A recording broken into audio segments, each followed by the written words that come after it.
Gubernur Aceh Insinyur Nova Iriansyah MT mengunjungi galangan kapal PT Citra Bahari Sepiar di Tegal, Jawa Tengah, Sabtu 5 September 2020. Dalam kunjungan kali ini, Nova juga ingin memastikan laju progres pembangunan KMP Aceh Hebat 3 berjalan maksimal. Seperti diketahui, KMP Aceh Hebat 3 adalah 3 kapal Roro yang dipesan pemerintah Aceh akhir Oktober 2019 yang lalu untuk melayani rute Singkil Pulau Banyak, dan 2 kapal lainnya adalah KMP Aceh Hebat 1 dan KMP Aceh Hebat 2 masih dalam fase pembangunan di masing-masing galangan kapal. Seperti diketahui, KMP Aceh Hebat 1 berkapasitas 13.000 GT melayani rute Pantai Barat Simelu, sementara KMP Aceh Hebat 2 memiliki bobot 11.000 GT akan melayani rute Ulele Balohan. PLT Gubernur Aceh sangat optimis kapal Aceh Hebat 3 akan bisa beroperasi pada awal tahun baru 2021. Dan Nova juga mengapresiasi kerja keras yang dilakukan oleh galangan kapal untuk mengerjakan Aceh Hebat 3 ini di Tegal. Yang mengerjakan Aceh Hebat 3 di Tegal, terima kasih atas kerja kerasnya.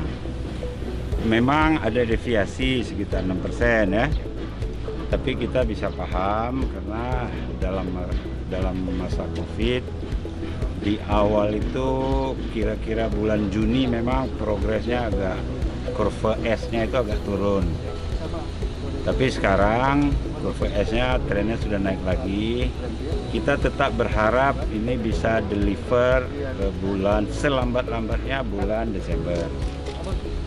Tadi rencana pihak rekanan itu di launching itu bulan November. Mudah-mudahan bisa deliver bulan Desember, dan selambat-lambatnya minggu ketiga bulan Desember sudah bisa tiba di Aceh dan diserah terimakan, dan ya mudah-mudahan bisa kita operasikan di tahun baru. Kita berharap demikian. Dan saya pesan ke pihak rekanan, tinggal di-accelerate saja,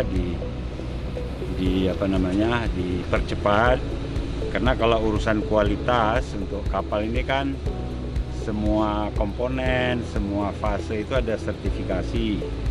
Jadi ada konsultan yang mengawasi. Nah, kita juga dari Dinas Perhubungan mengawasi. Saya pikir itu clean. Hanya saja waktu deviasi 6% ini mudah-mudahan dalam bulan September, Oktober, November itu bisa dikejar ya. Kira-kira 3 bulan ini bisa dikejar. Dan yang saya lihat memang tinggal installment mesin kapal, mesin genset, panel-panel anjungan, dan kebutuhan interior lainnya. Itu tinggal installment. Semua peralatan, apalagi komponen impornya sudah berada di tempat. Mudah-mudahan ini menjadi solusi bagi konektivitas antara Singkil dan Pulau Banyak, demikian juga sebaliknya. Terima kasih.